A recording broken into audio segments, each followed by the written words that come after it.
My dad looked me dead in the eye at our family reunion, his voice cold, sharp enough to cut through the laughter around us. He said, "You don't belong here." The music stopped. The kids froze. My aunt stared like they had just witnessed a crime. For a moment, even the air seemed to pause, waiting for my reply. I smiled, not out of joy, but out of rage, and I said one thing that made everyone drop their drinks, one thing that turned the reunion into a battlefield. But before I tell you what I said, let me take you back. Make sure you like, watch, and subscribe for more, because the story, it's not just about family. It's about betrayal, revenge, and a truth that nobody saw coming. My name is Ethan Miller. I'm 32 years old, and if you asked anyone about me, they'd tell you I was a son who never lived up to anything. At least, that's what my dad wanted people to believe. His name is Robert Miller. Tall, commanding, the kind of man who could walk into a room and instantly own it. Everyone respected him. Everyone looked up to him. Everyone, except me. Growing up, I wasn't a golden boy. That was my brother, Jason. He was a quarterback, the homecoming king, the one my dad always bragged about at church and family dinners. Me? I was a quiet one, the one who liked books more than football, the one who fixed broken computers in the basement instead of going to prom. My mom, Linda, was the only one who ever really saw me. She'd slip extra food onto my plate when Dad wasn't looking, or whisper that she was proud of me even when I came home with average grades. But when she died in a car accident when I was 15, everything fell apart. Dad turned colder. Jason turned crueler. And I became invisible. Still, I tried. I studied hard, got into college, even built a small business fixing and selling used laptops. But to Dad, none of it mattered. He'd say, "Jason is going to be a lawyer. What are you going to be? A repairman?" His words cut deeper than knives. Then came the event that changed everything. Jason got into trouble. Not just a little trouble. I'm talking jail time trouble. Drunk driving. A hit and run. Someone almost died. The whole family panicked. Except Dad. Instead of letting Jason face the music, Dad called in favors, paid lawyers, and swept it all under the rug. Jason walked free. I thought maybe, just maybe, Dad would finally see me for the responsible son. But no, he looked me dead in the eyes and said, "If you tell anyone about this, you're no son of mine." That was the first time I truly hated him. Life moved on, but I never forgot. Years later, my business grew. I wasn't just fixing laptops anymore. I was building security software. Good software. Software that got noticed. Suddenly, I wasn't the invisible son anymore. I had money. I had a name. But still, in my father's eyes, I was nothing compared to Jason. Then came the reunion. The Grand Miller reunion at Dad's estate. Everyone was there. Cousins, uncles, aunts, neighbors, even old family friends. It was supposed to be a celebration of family unity. The irony wasn't lost on me. I wasn't planning to attend at first. But then I found something buried in files Jason thought he had deleted. Something that proved he wasn't just guilty of one accident, but much more. Fraud, blackmail, even worse things I'll reveal later. I knew if the truth came out, Jason's perfect image would shatter, and Dad's reputation would crumble with it. So I went. I wore my best suit, walked to the grand gates of the estate, and smiled like a wolf among sheep. For hours, I kept quiet, watching them laugh, hug, and pretend. Jason toasted to family loyalty. Dad gave speeches about honor. And I stood there, waiting for the right moment. Then it came. Dad called for silence, raised his glass, and said, "I want to thank everyone for being here. Family is everything." Except his eyes landed on me. "Some people don't belong here." Gasps filled the air. Jason smirked. My hands shook, but not from fear, from a thrill of knowing I finally had the power to burn it all down. And I did, because in that moment, I said one thing that no one will ever forget. But what I said, that's the part you'll have to wait for. The room went silent. My chest was heavy, my mind racing with every memory that brought me here. From my mother's funeral, to Jason's crimes, to my father's betrayal, it all led to this moment. And as I opened my mouth, ready to deliver my revenge, the lights suddenly went out. Screams erupted, glass shattered, and in the darkness, I felt a hand grip my shoulder. That's where we'll stop for now. The blackout wasn't just darkness, it was chaos. The string lights hanging from the trees went dead. The music cut off mid-beat, and the chatter of laughter turned into screaming. Someone dropped a glass. It shattered like a gunshot. Kids cried. Chairs scraped against the ground as people scrambled. And then that hand on my shoulder. It was strong, gripping, almost digging into my skin. For one terrifying second, I thought it was my father dragging me out to humiliate me further. But when the emergency lights flickered back on, casting everything in a sickly yellow glow, it wasn't my father. It was Jason. His face was inches from mine, his perfect smile twisted into something darker, something he usually kept hidden. He leaned in and whispered so only I could hear. "You think you're smart, Ethan, but if you say one word tonight, I swear you won't live to see tomorrow." I froze. My heart pounded like a drum. But instead of fear, I felt something else, confirmation. Jason wasn't just scared of what I knew. He was desperate to silence me. That meant I had him exactly where I wanted him. I pulled his hand off my shoulder, hard enough to make him stumble. "Is that a threat?" I said loudly, letting the whole room hear. Heads turned. People gasped. My father's face darkened like a storm cloud. He barked, "Enough, Ethan. Don't ruin this night." But it was already ruined. I looked around at all of them. The cousins who pretended to like me, the uncles who ignored me, the neighbors who only knew me as the other son. My mother's face flashed in my mind. If she were here, she'd tell me to fight back, to stop being silent. So I did. I raised my voice and said, "You want to know why Jason is so desperate to shut me up? You want to know what he's hiding." The crowd froze. Jason's smirk faltered. Dad's fists clenched. And then, before I could reveal anything more, Jason lunged at me. He actually lunged like an animal. We crashed into a table, food flying, glasses breaking. People screamed as we wrestled on the ground. His hands wrapped around my throat. His eyes were wild. "Shut up, Ethan," he growled. "Shut up." But I wasn't the weak kid anymore. I shoved him off, hard, sending him sprawling into the punch bowl. Red liquid spilled across his shirt, making him look like he was bleeding. Gasps filled the air again. That's when Dad stepped in.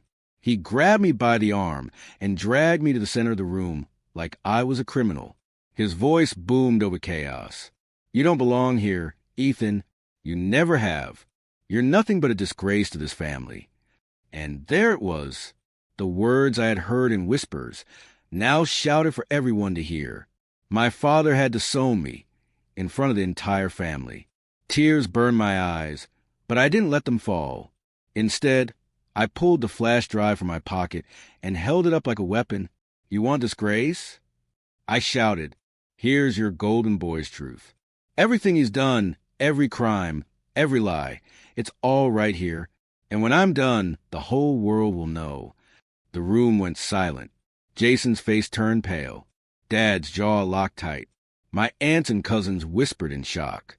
But before I could say another word, sirens, red and blue lights flashed outside the window. Police cars, 3 of them, pulling up to the mansion. The crowd gasped. Jason's eyes widened. Dad's face drained to color. The front door swung open. Officers stormed in, their voices firm, commanding. "Robert Miller? Jason Miller? You're both under arrest." The reunion turned into pandemonium. My aunt screamed. The kids cried louder. And my father, my proud, untouchable father, actually stumbled backward like the ground had disappeared beneath him. Jason tried to run, but an officer tackled him to the ground.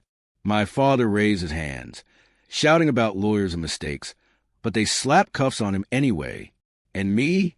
I just stood there, frozen, the flash drive still in my hand, realizing the police had beat me to my revenge.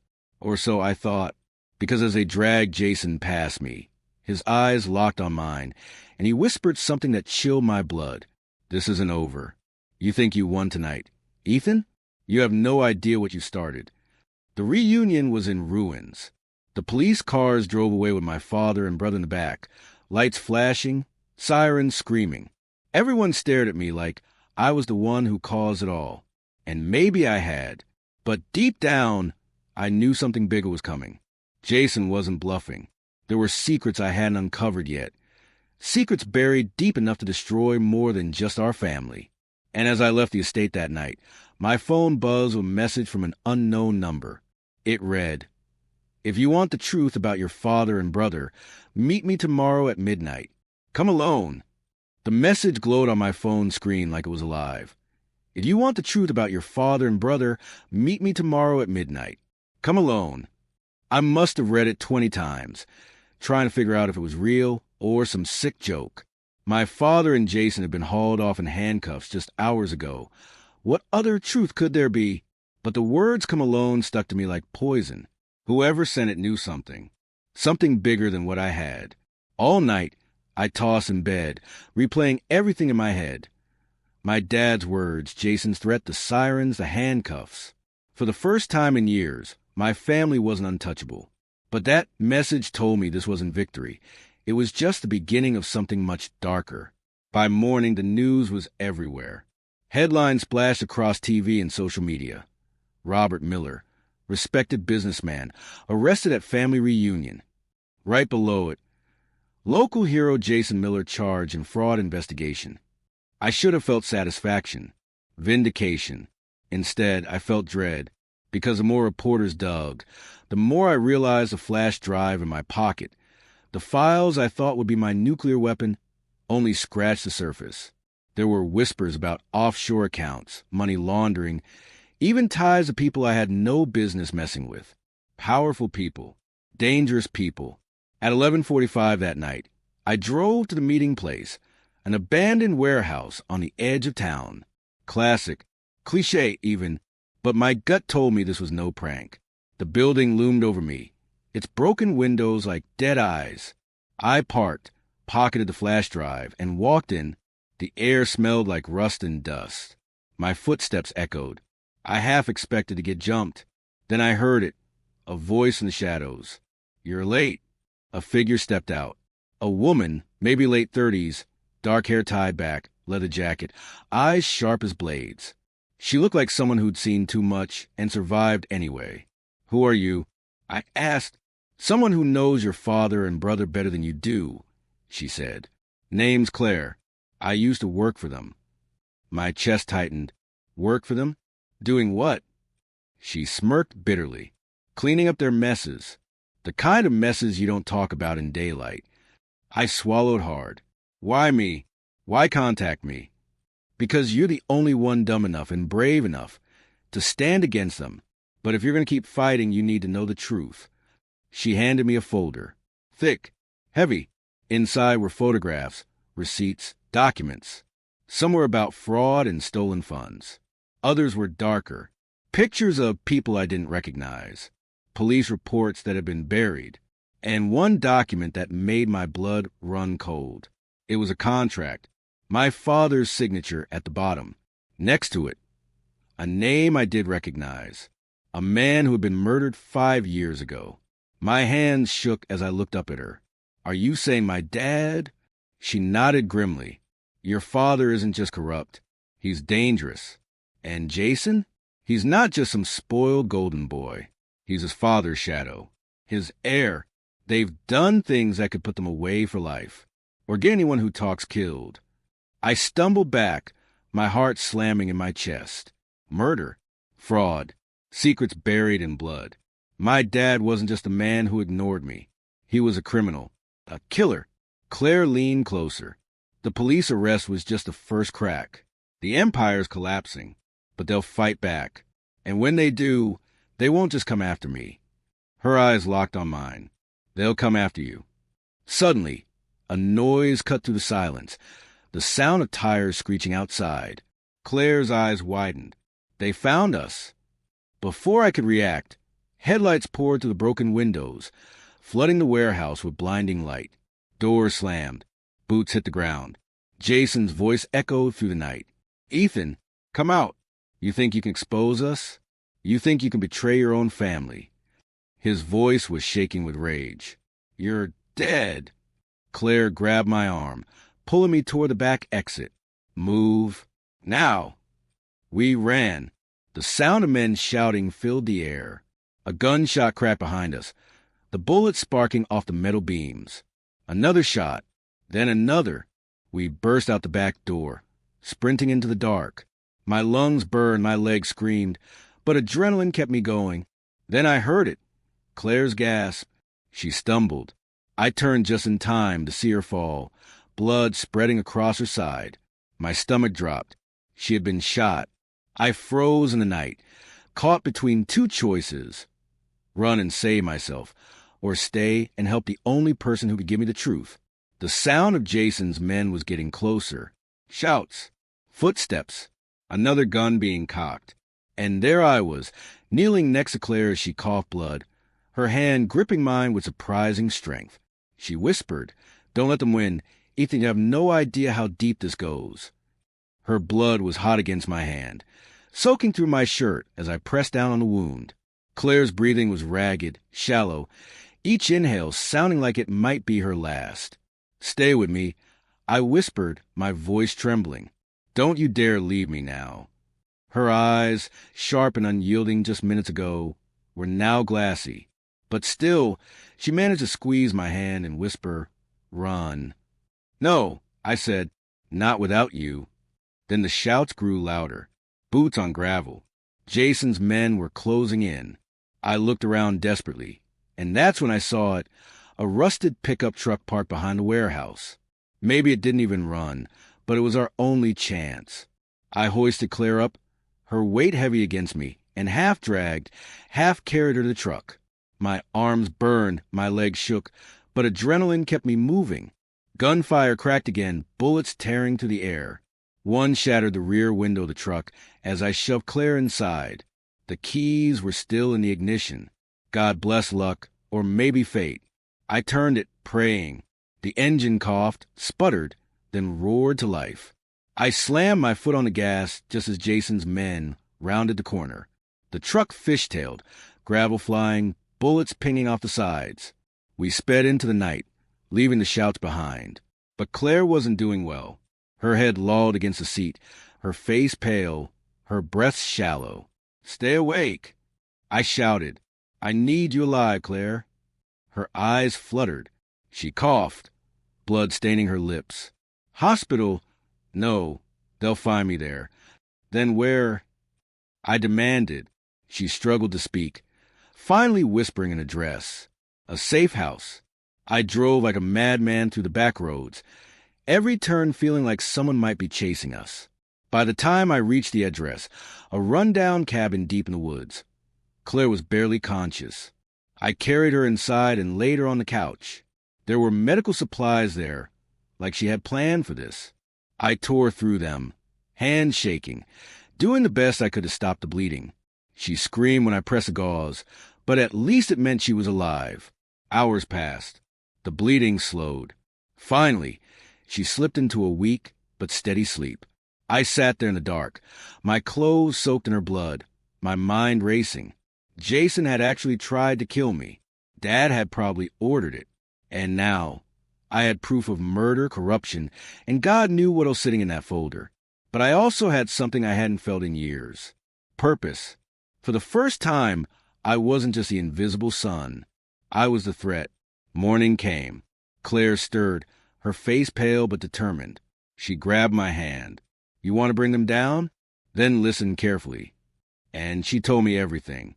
About the offshore accounts, the shell companies, the people my father had blackmailed, the politicians he owned, the lives Jason had ruined, the cover-ups Dad had paid for. But worst of all, she told me about the death. The man whose name was on that contract. He hadn't died in some random mugging like the papers said. My father had ordered it, because that man knew too much. My father was a murderer. And Jason? He was learning to be one. The weight of it hit me like a truck. My own blood, my own family. Monsters. Claire's voice was sharp even in her weakened state. "If you expose them, you'll destroy them. but you'll also destroy yourself. They won't stop until you're dead. Are you ready for that?" I didn't even hesitate. Yes. For the first time, I meant it. But before we could plan our next move, the sound of a car engine rumbled outside. Not one, two. Headlights cut through the cracks of the cabin windows. Claire's eyes widened. They found us. I grabbed the folder, stuffed it into my jacket, and helped her to her feet. The footsteps were already approaching. Door slammed. Voices shouted. Then bang. The cabin door burst open, splintering off its hinges. Armed men stormed in. The leader's voice was unmistakable. "Jason, there you are," he sneered, his gun gleaming in the dim light. "Did you really think you could run, little brother?" My heart pounded. My fists clenched. Claire leaned on me, weak but alive. Jason's men spread out, blocking every exit. And then Jason raised his gun, pointed directly at me. "Say goodbye, Ethan." Jason's finger tightened on the trigger. I could see it in his eyes. He wanted this. He wanted me gone, erased, just like every other problem he'd buried under dad money. Then bang. But the bullet never hit me. Instead, Claire lunged forward, knocking me sideways. The shot tore through her shoulder. Blood spraying across the cabin wall. She collapsed, screaming in pain. "Claire!" I yelled, grabbing her before she hit the floor. Jason smirked. "She won't save you, Ethan. Nobody will." The men around him raised their guns. The cabin was flooded with red laser sights. My chest tightened. I had seconds to act, or it was over. And then salvation came from outside. Police sirens, flashing blue and red lights, lit up the trees. Tires screeched. Doors slammed. Voices shouted. "Police! Drop your weapons." Jason's men panicked. Some lowered their guns. Others aimed at the windows. But Jason, he just snarled, his eyes locked on mine. "You called them," he growled. "I didn't." I shot back. "Guess someone else wants to see you fall." Jason's face twisted. He grabbed Claire by the hair and yanked her up, pressing the gun to her head. "Back off, Ethan, or she dies." My stomach turned to stone. My mind raced. Claire was barely holding on already. One more shot, and she was gone. The police shouted again, demanding Jason surrender. He laughed like a madman. "You think they can touch me? I'll walk out of here just like I always do." That's when something inside me snapped. All those years of being the forgotten son, the invisible one, the one who never mattered. I wasn't invisible anymore. Not tonight. Not ever again. I lunged at him. We crashed into the broken coffee table, with splintering beneath us. The gun went off, the bullet tearing through the ceiling. Jason snarled, his fist slamming into me with wild fury. "You should have stayed in your place," he screamed, spittle flying. I hit back. Years of rage poured out of me in one punch. Then another, then another. Blood spilled from his mouth. His smirk was gone. His eyes were wide. For the first time in his life, Jason was losing, but he was still strong. Stronger than me. He rolled us over, pinned me down, and reached for the gun lying inches away. And in that moment, time slowed. My hand brushed against something else. A jagged piece of the broken table. Sharp, deadly. Jason's fingers closed around the gun. My hand closed around the wood. And then I drove it into his side. Jason's scream filled the cabin. His body convulsed, the gun falling from his grip. His eyes were wild, disbelieving. He stumbled back, clutching his wound, blood pouring between his fingers. The police stormed in, guns raised, shouting commands. Jason dropped to his knees, glaring at me with pure hatred. "You," he gasped, blood bubbling on his lips. "You'll regret this, brother." Then he collapsed. The room was chaos. Officers cuffing Jason's men, medics rushing to Claire, radios crackling, and me, standing there, chest heaving, my hands shaking and covered in my brother's blood. For a moment, I thought it was over, that maybe, finally, I'd beaten him. But as they carried Jason out on a stretcher, his eyes found mine again, and even through the blood and pain, he smiled, a cold, chilling smile, because he knew something I didn't, and I was about to find out. 2 days later, I sat in the police station, the flash drive, and Claire's folder spread out on the table. Detectives fired questions at me, one after another, about my father's empire, about Jason's crimes. I gave them everything I knew, every detail, every file. But then one detective slid a new folder across the table. "Ethan," he said, his voice low, almost apologetic, "there's something you need to see." Inside were photos, bank statements, contracts, not just with my father's name, with mine, transactions under my social security number, offshore accounts in my name, money trails that linked me to everything I thought belonged to Dad and Jason. My blood ran cold. "This doesn't make sense," I stammered. This isn't me." The detective's eyes were grim. "Someone set you up, and from the looks of it, they did a damn good job. Right now, Ethan, you're not just a witness." He closed the folder with a heavy thud. "You're a suspect." The word suspect echoed in my head like a gunshot. I leaned back in the hard chair, my chest tight, my palms sweaty. "This is insane. I didn't do any of this. Those accounts aren't mine." But the detective didn't flinch. He just tapped the folder. "Bank accounts, transfers, signatures. They all point to you. Someone built a financial trail that makes you look like the mastermind behind your father and brother." My stomach dropped. "Jason, of course." The smile he gave me when they dragged him out of the cabin. It wasn't defeat. It was satisfaction. He hadn't lost. He'd just played the next move. "This is his doing," I said, my voice rising. "Jason set me up. He planned this." The detective's expression didn't change. "Maybe, but in the eyes of the law, you're dirty." I slammed my hands on the table. I risked my life to bring him down. I almost died. I bled for this. The detective leaned closer, his voice sharp. "And now you might go to prison for it, unless you can prove otherwise." That night, back at the safe house, I paced the floor, rage boiling in my chest. Claire lay on the couch, her wound bandaged but her eyes sharp as ever. "They're pinning it on me," I told her, my voice breaking. "Everything.